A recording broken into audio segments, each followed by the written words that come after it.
A crew chief who built championships is saying the quiet part out loud. Ray Evernham, Hall of Famer, the man behind Jeff Gordon's title runs. He sat on a panel and said something teams have whispered for years. Money is overtaking our sport. And here's the part that should worry you. A small team just proved him right in real time this season. 3 manufacturers run NASCAR: Chevrolet, Ford, Toyota. On the surface, they're rivals racing each other every Sunday, but underneath, they fund the teams, they direct the teams, they control who gets the good data and who doesn't. Evernham didn't hold back on door bumper clear. He sat alongside Ward Burton, Tommy Baldwin, Brennan, and Jeb Burton. His words? It's getting to the point that the money is overtaking our sport with all the tools that are being used. The domination of the manufacturers letting the bigger teams consistently use those tools more and more. That's not a shot in the dark. That's a man who's seen the inside of this sport for decades. Here's why it matters. A win on Sunday sells cars on Monday. So manufacturers don't just sponsor teams, they build alliances, share simulation data, fund the teams they need to win. Joe Gibbs Racing and 23XI Racing run as one Toyota ecosystem, tied together through Toyota Racing Development. Hendrick Motorsports builds the engines and controls the data pipeline for every Chevrolet team under its wing. The best information goes to the top first.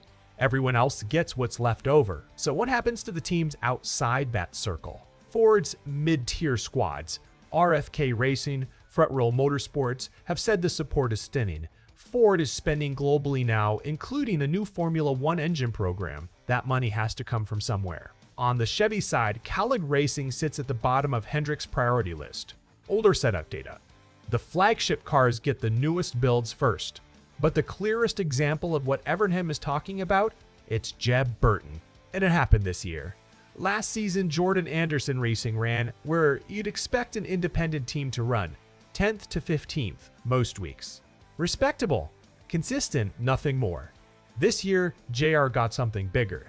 A technical alliance with Richard Childress Racing. On paper, an upgrade. A door into better data. 1 week it worked. JR blended RCR's information with their own baseline setup and finished 7th. Ran in the top 10 all race long.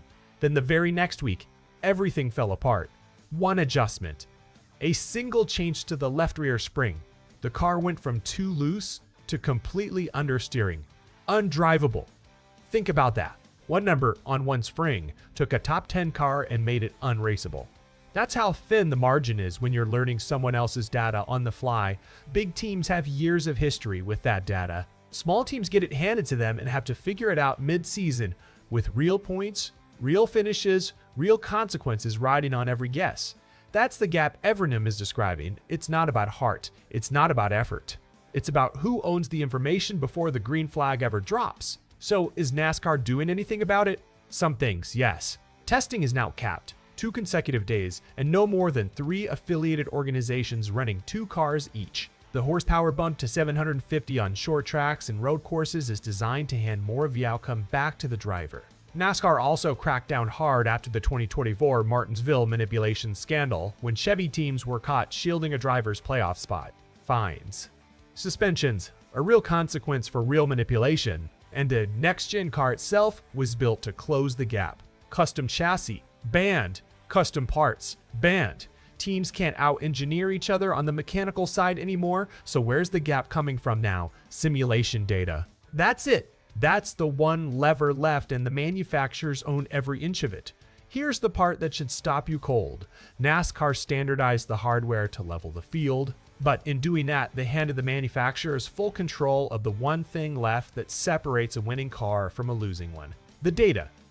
Ford's data centers. Chevy's data centers. Toyota's data centers. As long as those belong to the manufacturers, so does the pecking order of this entire sport. Jeb Burton's spring adjustment isn't a footnote. It's the whole story in one number. A small team got a taste of big team information and it nearly broke their car before it could help them. Here's what actually matters. NASCAR fixed the parts. NASCAR fixed the chassis. But nobody fixed who owns the knowledge, and that might be the biggest advantage left in the sport. Here's the angle you probably haven't considered. Every rule NASCAR has added, the testing caps, the horsepower changes, the next-gen car itself, was built to stop teams from buying speed with money. But data isn't a part. You can't ban a spreadsheet. You can't inspect a simulation file at the truck. The exact loophole manufacturers are using might be the one NASCAR can't regulate at all.